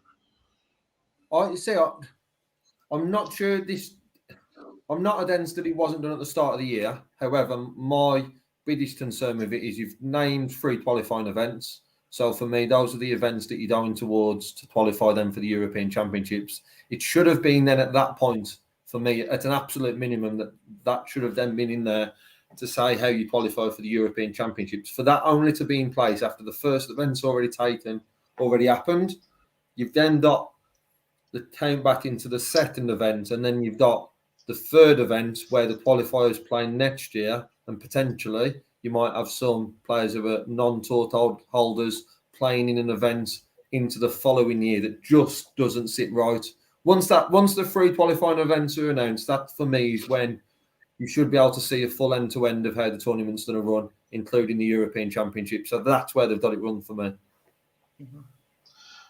Yeah, And the worst completely. thing was, I'm not sure how it did play out in the end, but I saw a point being made earlier in the weekend that obviously ties would have been settled on countback. Now, over a 2-event European qualifying system, basically, to get to the European Championships, why is somebody losing with an 86 average in the same round that Daryl Gurney lost with 100 average in the first European Tour more significant to qualify? That wouldn't have sat right with me either over the shorter distance. Yeah, this is the bit that really irritates me, is that some people have got in because they played in an event that was 2 weeks later than Budapest. Yeah. That's not right. If qualifying for majors or countback should be done on the ability, whether that's averages or whatever, but just because the event happened more recently, you get in, as far as I'm concerned, it's complete nonsense. Yeah. Without doubt. I guess the flip of that is there's some fantastic opportunities for some players who you probably wouldn't say would be in the European Championship. So you'd replace at least one of these with John Clayton if there was 10 events, probably even 5 events. You'd expect him to be in there, and one of these would lose that. So there's plenty of opportunities for players who we haven't seen at a European Championship before. I've seen somewhere there's 8 or 9 debutants, I think. Could even be a couple more. And then there's players in there like Kim who've got a great opportunity. So the flip side of that is there's plenty of opportunities for players we haven't seen at this event before. It's not right, but that's how they've got a lot of it, I guess. Well, the other issue, like we said about having 3 qualifying events, is there are people that have qualified for the 3rd event thinking, I'm scrapping for my tour card here, and that event now hasn't happened. If player A loses his tour card by 500 quid, you're going to be cheesed because you've qualified for an event that hasn't taken place. And that money especially if they lose a tour card and then decide not to go to Q School or aren't successful in getting it back next year, because then they go into a Euro Tour that actually means nothing to them. Yeah. I love 100%. Shorty Max comment in the chat room. Could be worse. They could decide to use the Q School Order of Merit from February to fill the Pro Tours up as fillers. Oh, wait. I mean, bang on. The minute you have a Challenge Tour, it's the purpose of the Challenge Tour serves to refill the Pro Tour. We brought this point up at the time, and the fact that they've kept that one but not adjusted this, there's just no consistency with it. No. I will never, ever have a point to make against any decision-making board or authority if they are consistent with the decisions that they make and explain them or do them in a reasonable time. And I know that's not always possible, but they're just shooting themselves in the foot with contradicting themselves for whatever suits them at that moment. This is the creme de la creme of governing bodies for this sport. They have to be better in these instances. They've been doing this long enough now.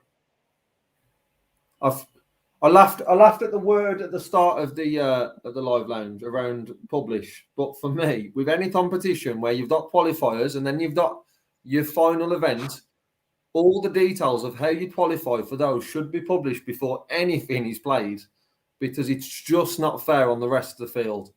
I understand the situation we're in, and it's been a difficult year, but the inconsistencies we've seen this year are not what we come to expect from Shawnee Matt's point all the way through now to the European Championships. We've seen a lot of inconsistencies in regards to the decisions. Yeah, absolutely. I think, boys, that's just about a week in darts. I don't think we've missed anything significant, have we?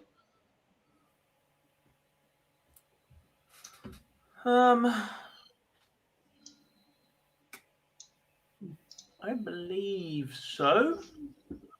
Just we have, as we may be able to tell from that way on top left of your screens, you can see partner with BoyleSports for our coverage of the Grand Prix coming up. And we will have a really exciting giveaway in the coming days for that one as well. So make sure you keep your eyes peeled all over our social media. Huge in terms of giveaways. That'll be giving us this responsibility, to be honest. But yeah, we're going to take it and we're going to reward you guys. Yep, keep your eyes out on our social platforms because there is just an absolute whopper of a giveaway coming up. Nothing major to discuss in regards of the poll. It was just interesting to see what people had watched this weekend and which one they spent more time following. Admittedly, I could have said a 50-50 split. I could have had a third option, so apologies for that, but it was already up and going once people had asked for that. But a 50-50 split for people paying more attention to the Women's Tour than the Euro Tour is not the numbers I expected when they're both on at the same time. What did you think the numbers would be?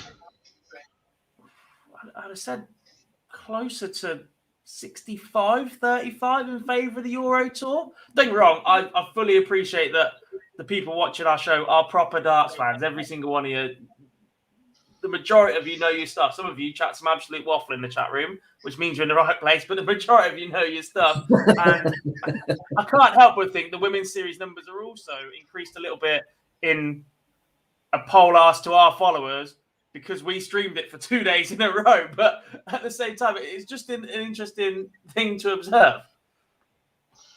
Oh, yeah, no, massively. Jim Williams picked up the Live League winners title on Sunday, or early hours of Sunday morning, and saved the best till last, kind of fluked his way to finals night, fluked his way to the final, and then produced an absolute brilliant performance in the final. Jim doing what Jim does. He loves a final. He loves our bank balance, doesn't he? Yeah. But with that, guys, chat room is open. Get your questions in. It is that time where we will try and answer as many and as best we can. We have some early ones in there already as well. What a place to start this is.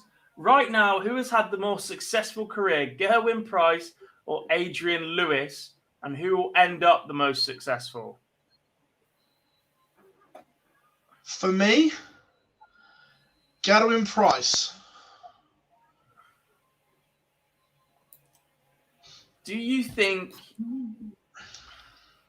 I'm gonna have to use the same line I use every time in this situation, that at the end of the day, you're judged on world titles, and Adrian Lewis has 2 of those back-to-back in an era that, without being harsh, probably a little bit more competitive now because he had to get over early doors, Michael, Barney, Phill. I just think they were ridiculous hurdles to get over.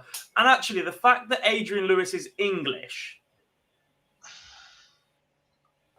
we as English darts fans aren't very patriotic about our own players. I couldn't care less about England winning the World Cup. I want certain players to do well. Every single post I've seen congratulating Gerwyn Price over the last weekend has involved a darts emoji, a trophy emoji, and a Wales flag. Do you think that amplifies his success because basically the whole of Wales are supporting him? Yeah, possibly. But although, like you say, Adrian Lewis still is a fabulous player, back-to-back world champion, but I also class him as one of the biggest underachievers in darts. Massive underachiever. Oh, yeah. The fact we're still having this conversation about what he did win shows just how good he was and how good he should have been. Yeah, and that question in a 2-part, the first part right now, if 3 is ended right now, most successful, or whose 3 would you want? For me, I'm with you, Dob, on the world titles. It's got to be Adrian Lewis. With odds to moving forward, it's very hard to look past Gerwyn Price winning a lot more. And I think we've spoken numerous times about Adrian Lewis and where he's down and down. And there's that uncertainty between us all, and correct me if I'm wrong, that Lewis to hit those levels of them. We're not saying he can't get better and he can't achieve more titles, but to be as successful as he was is different where we do in Price. I think for him moving forward, how he's performed this weekend is just the levels he's at, and those are consistent, those levels that Price is performing at. So for me, there's plenty more to come from the Welshman.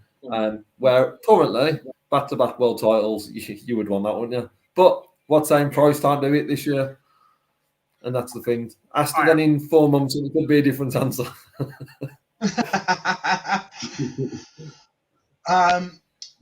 James says, are Fallon and Lisa both full-time darts pros now, or do they have regular part-time jobs outside of darts? I think they are both full-time pros. Don't look at me. You know better than I do. Certainly, obviously, Fallon's got a little boy as well, so I'm not sure that she does work outside that. I don't think I might be wrong, but I think they both are. May be wrong with that, but my head's saying both pros. Mm-hmm. In terms of refs, I don't know. I know George is going. George is everywhere. But the others I'm not sure. He just covers everything. I should imagine George, Kirk, and one other. I would guess. Yeah. Maybe Russ. It is Midlands, decent track for him. Oh, this is harsh from Jamie, but we'll go there. What's your least favourite 180 call? Mine? I hate it. I think he means from the TV refs. Yeah. We're happy to hear it though, Dob and George, if you want. No, my voice is gone. I don't know if I've got a least favourite. I was sat talking to you guys in 2 days is enough to get rid of it. I don't know. I'm not sure I've got one. They've all got their own little quirks to it. They've got their own quirks. My least favourite, not because it's bad, but there's two that are miles better than anyone else's. George's and Kirk's are by far better than the others for me. Controversially, I don't like Russ's. Oh, I do like Russ's. I was going to add him to the mix of those two names. Yeah, no, see, I'm not a fan of Russ's. Yeah, I am. I definitely am. But it's hard to pick the least favourite. We'd have to order them all and just see who comes out bottom if we're doing it that way, because there's not one of these. Yeah, but for me, the best two are George and Kirk. And Russ, yeah.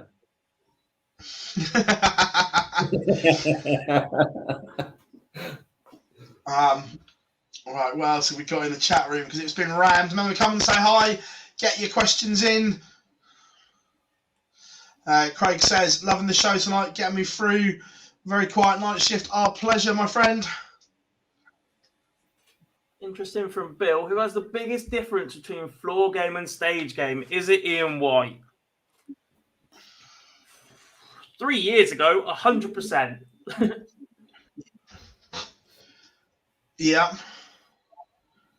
Not so much now. After that quarterfinal at the UK or the Players, whichever it was. And to be fair, his floor game has dropped a bit, so his entire game just dropped a bit right now. Yeah.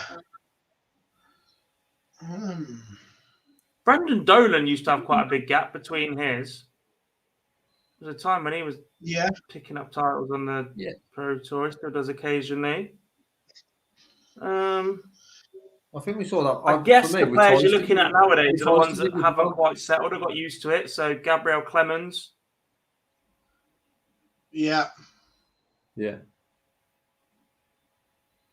Ryan Searle. Yeah, look, so Searle's played amazing stuff on the floor, but not quite taken that game to the TV. Ron Moulenkamp, we've seen him deep in a few Pro Tours and never really seen him go big on stage. Yeah.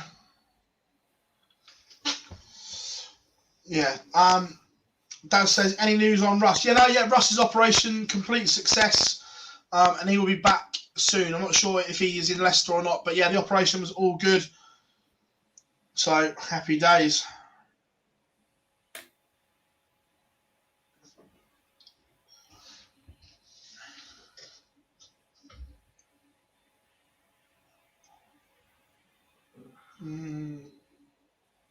Joe Cullen? No, I disagree with that one. A few years ago, yes, but recently Joe's been superb on both. It's Euro Tour. He was number 1 seed on the Euro Tour, so it can't be that because that's a stage. So yeah.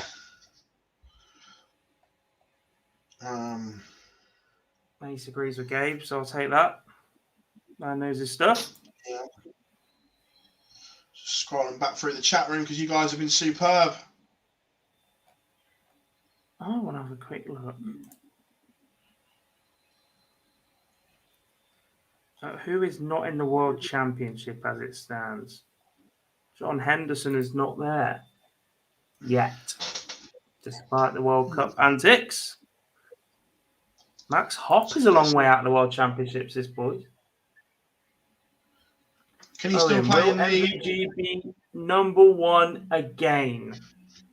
That all depends on who picks up the World Championship, because the ranking money that is associated to that right now is so severe in terms of weighting compared to anything else. It just has a massive influence on it.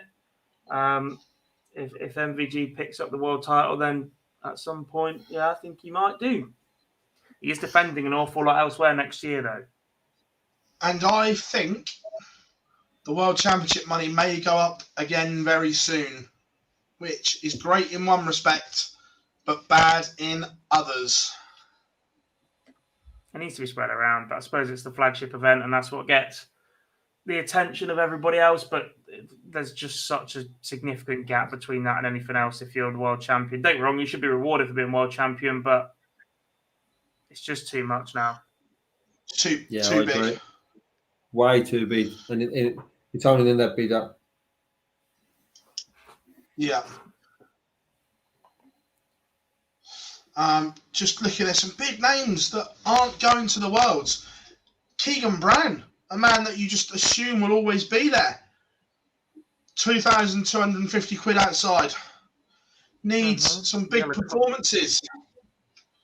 Yella Klassen not there. Matthew Edgar not there. Back end of this year. Next couple of Pro Tours are very important for some of these guys. They hunt to keep their Especially tour the cards. I was about to say, the ones that are trying to keep their tour cards are huge. Sorry. Ryan Meikle, he's only 500 quid outside. So, again, it's very close from Steve Lennon in 16th, who's on 14, to Adam Hunt, 32, 3.5 grand. And then just outside that, what couple of good runs, and you're there or thereabouts.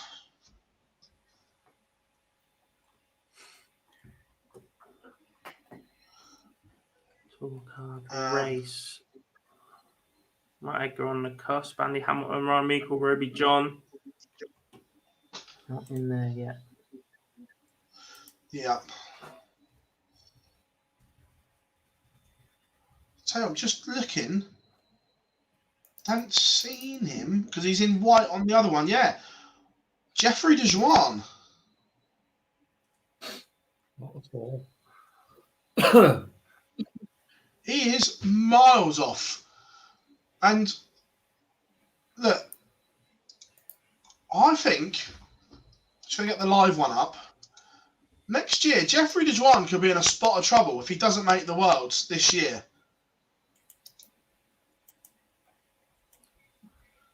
Oh, to be fair, he's in a world of trouble. So for the rest of this year, he's defending £71,000. And next year, he's defending £74,000. This year to date, Jeffrey DeJuan has only earned £6,500, 4.3% of his overall ranking money. He is in a whole world of trouble. Yeah. He's in a whole world of trouble. Or, as God would say, Jeffrey Dejoie in the mud. is in the mud. Serves him right for beating me 4-0 in 6 minutes on the Dev Tour once upon a time.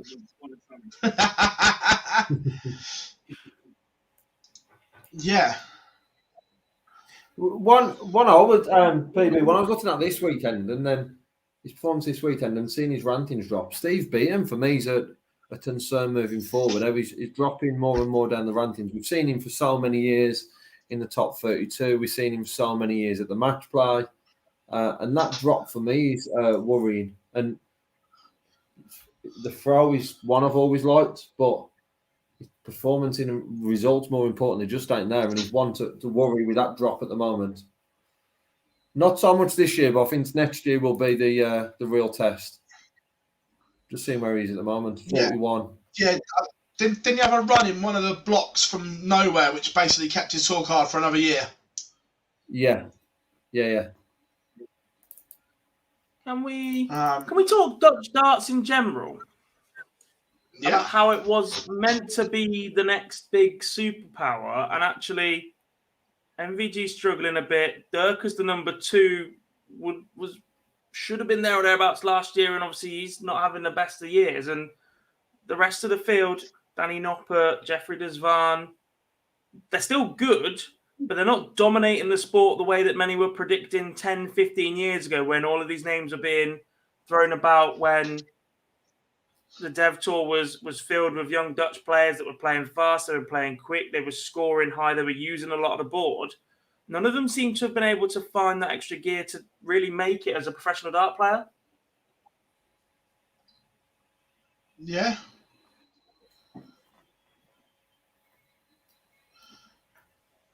Just had a look when we were talking about rankings and that, the tour card.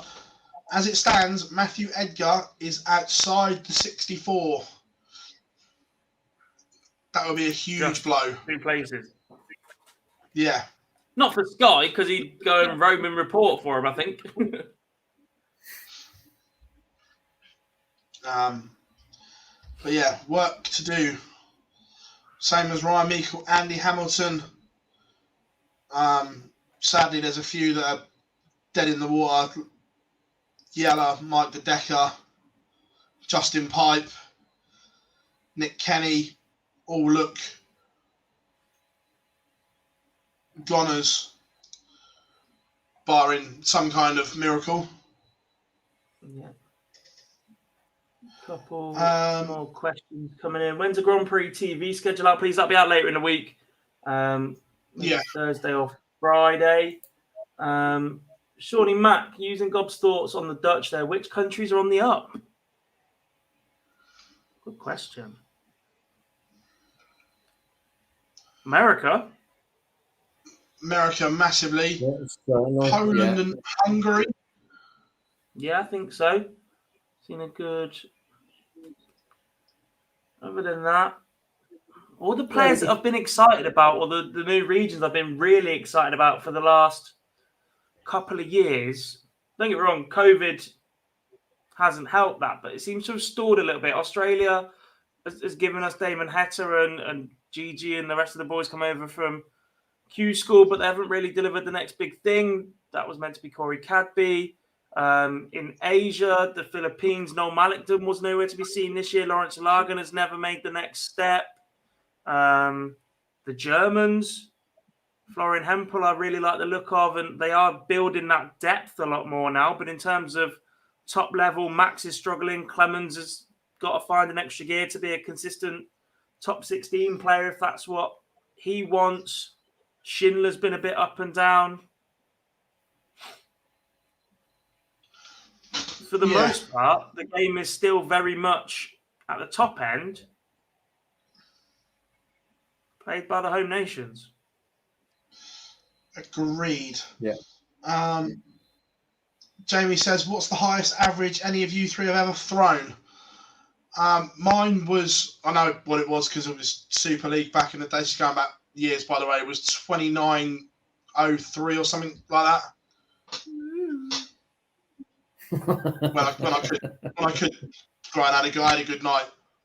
Didn't happen all the time, but that was the best one for me. Are we Was that just one leg, Phil? Well, 4. Short format. Mine's around 85, but all of the uni stuff that I played was all short format. It was all best of 3, best of 5 sort of thing. So 17, 18, back to back in around there somewhere. I hate the minute tracking averages. Never played very well. Yeah. Lisa v. Fallon Sherrock, first of 3 sets at the Ali Pally stage. Who wins? Ooh.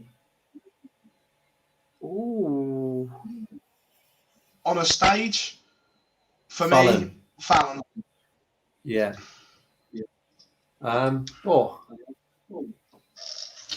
It's certainly not plain sailing. As much as the advantage of the stage, and especially at Ali Pally, goes in Fallon's favour, I don't think it's plain sailing at all.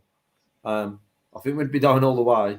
I would edge towards Fallon, but I would be sitting on the fence a little bit.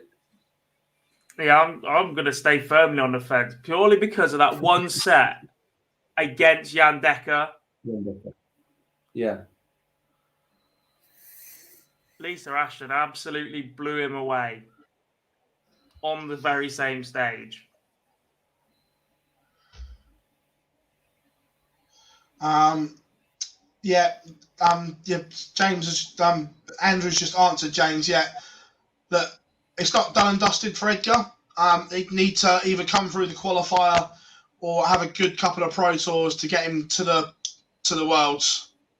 So look, he's king of the qualifiers. He's come through that God knows how many times. So never write him off for that one. Dynamite says, do you think we'll ever see Corey Cadby again? Yeah, hope so. I tell you what, some interesting news from Down Under as well. Talking of seeing players again, Bo Anderson has got his practice board back out. Interesting. Has played on that famous stage before. I see some averages the other day of a practice session. It was mid-80s, considering he hasn't played a lot in the last couple of years. Tidy. Very tidy indeed. I would absolutely love that, just as a one-off. I don't know how he'd do it if he made the Ali Pally stage. It would just be so emotional, but I would absolutely love to see it. 100% with you on that one. Yeah. Jamie says, Wesley Harms, question mark. Is he a dart player?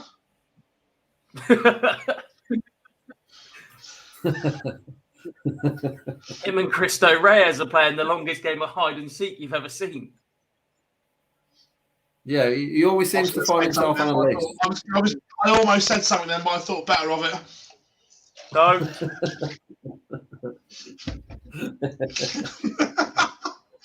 You don't know where I was going. I don't need to know where you were going. It was probably the wrong direction, Philip. Oh, it was completely the wrong direction.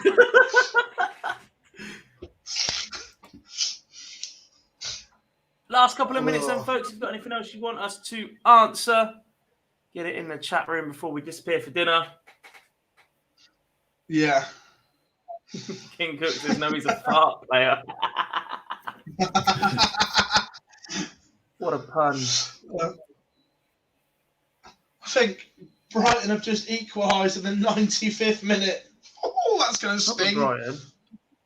He's 2 minutes later on, he's still celebrating. Molpo. What a guy. What a guy. Oh, what a question. That's the one. Who wins? Wesley Arms or Cristo Reyes? Who turns up? Neither of them. Can't find Is them. it who wins hide and seek? Who do we see first? I think it would have to be an online event. But that's the only way we're down playing, I think. Played in their bedrooms. Like we said, plenty coming up on the Online Darts channel, so make sure you are subscribed. The World Grand Prix coverage is going to be electric. The Fallout Bar returns with you boys. I know Tiz is going to get involved as well now he's over COVID. So looking forward to that one. I know you boys enjoyed the Fallout Bar last time. Yeah, very much enjoyed the Fallout Bar. It was a lot of fun, wasn't it, Dob? A lot of fun. Straight after the action, 10 minutes after the coverage finishes, if that, straight on her, talking about everything that's happened on that night and previewing the following night. So he's very good, and hopefully, as you've mentioned, Tears and maybe one or two of the team on there as well across the week. And we certainly know within our talking points when we talked about the draw earlier on. So talking points are certainly going to start from that first Sunday and then run all the way through to that Saturday night. Also, as well, we've been talking about it. There's going to be some more TikTok content coming your way as well. There is. You were the one that sent it to me. Don't even know what day it is, mate. The cricket, deal with it. They're banging. What did we learn on day number 1? He's hilarious. See, you've twigged now, haven't you? Yeah. Not that we're stealing content. So, we'd never do that. We're just borrowing the idea and making it our own. Yeah. Yes. Missy's question, is there such thing as a perfect match? And if so, between which two players would this take place? I could sit and watch James Wade versus Mervyn King for about 6 weeks and not get bored. Yes, there is a thing called the perfect match, Missy. It is called Michael Van Gerwen against Gary Anderson in Dubai. Yeah, it was unreal, to be fair. Or Taylor versus Lewis for the first 15 legs. Yeah. I'd certainly rather watch that one. I'd certainly rather watch that one, PB, than the one that Dob just said. 10 minutes of that'll Just be fine. All I'll say is watch 10 minutes of Mickey Mantle and Jim Long and any game looks good. What a teenage response that was by Dob as well. Dummy's out the pram. Just because I still look like a teenager, mate. Get over it. Yeah. No, honestly, Missy, if you've got whatever it is, an hour free, it's on YouTube. Michael Van Gerwen against Gary Anderson from Dubai, 2016 or 17. Gob. It's the final. It is genuinely one of the best games of darts I have ever seen in my life. But everyone, we have waffled for 2 hours now, and it has been absolutely immense to have you all along with us. Remember, the live league returns tomorrow, 9:30. Mace calling in all the action. Day 2 of Group A, and the World Grand Prix starts on Sunday, and we have everything covered for you here, Online Darts, whether that's the website, all social media platforms, or the YouTube channel. We will have everything here for you over the 9 days. Boys, absolute pleasure to have you along as always. And thank you very, very much for joining us. Chat room on fire. We're going to sign off now. We have been the Live Lounge, and we will see you. Won't be next week because the tournament is on, but the Fallout Bar every night and plenty of action in between. And podcast will be available on Wednesday. That is us signing out this Monday night. The BoyleSports World Grand Prix on Sky Sports.